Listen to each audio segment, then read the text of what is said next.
او بیا حسین رضی الله تعالی عنہ چې پیدا شوی دی هغه 4 هجری وه او کله چې بیا شهید شوی دی 61 هجری کې هغه شهید شوی دی 55 کال عمر کې نبی علیه الصلاة والسلام چې دنیا ته 6 کالو یا 7 کالو وو نو دا دغې نه مخکې نبی علیه الصلاة والسلام روژه نیوله معلومه دا شته چې د دې ورځې عظمت دی مخکې نه و څنګه چې حدیث کې راغلی چې نبی علیه الصلاة والسلام مدینې منورې ته راغی او یهودیان یې وکړل روژه نیوله نبي کریم صلی الله علیه وسلم روژه نیول شروع کړل نو دې نه دا معلومه شته چې حسین رضی الله تعالی عنه د وجې نه د دې ورځې عظمت نه دی عظمت د مخکې نه دا چلیږي حسین رضی الله تعالی عنه اتفاقي دی هغه شهادت په دې ورځې باندې شوی دی او دا هغه صحابي دی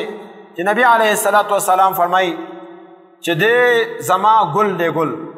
نبی کریم صلی الله علیه وسلم دې دواړو سره ډېره زیاته مینه وه حسین او حسن سره خطبه به ویله بار نه به راغلل جولی کې به یې واغېستله خطبه به ویله نبی کریم صلی الله علیه وسلم به په سجدې کې پروت و دو به شاته له پاسه وختل نبی علیه الصلاة والسلام به تر هغې پورې دا سجدې نه پاسه څه به دو به په خپله کتکوشین و هغې پورې په سجدې کې پروت و او نبی علیه الصلاة والسلام وی هذان ابنایا و ابن ابنتیا دا زما بچی دي او زما د لور حضرت فاطمه بچی دي اللهم اني احبهما ای الله زه دې دواړو سره مینه کوم لهذا وحب من يحبهما څوک چې دې دواړو سره مینه کوي ته هغو سره محبت وکړه او ته هم دې دواړو سره مینه وکړه او بل حدیث کې دي حسین مني وانا من حسین حسین د ما نه دی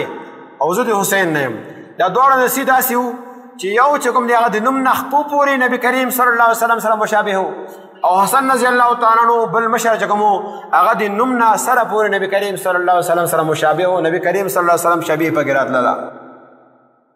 او نبی علیه الصلاة والسلام فرمایي اللهم هؤلاء اهل بیتی دواړو مې څادر واچو وسره علی او فاطمه رضی الله تعالی عنها ټول شامل کړل او ای الله دا زما اهل بیت دي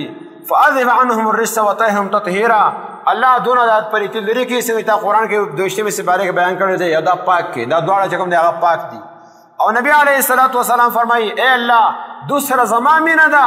لہذا تم دوسره مینه وکړه څوک چې دوسره مینه کوي هغو سره ته محبت وکړه نبی کریم صلی الله علیه وسلم کسان له هغه دعا کړې ده نو حسین رضی الله تعالی عنہ هغه صحابي و چې کله معاویه رضی الله تعالی عنہ ته دنیا نه ته نو هغه بیت واغسته یزید لپاره چې د ده په لاس باندې بیت وکړي دې خلیفه مقرریږي حسین رضی الله تعالی عنہ د هغې نه مخالفت وکړو او بیا کوفې نه ورته خطونه راتلل دلته کې راځه موږ به دا خپل حاکم مقرر کړو خلیفه به تا جوړ کړو د هغو په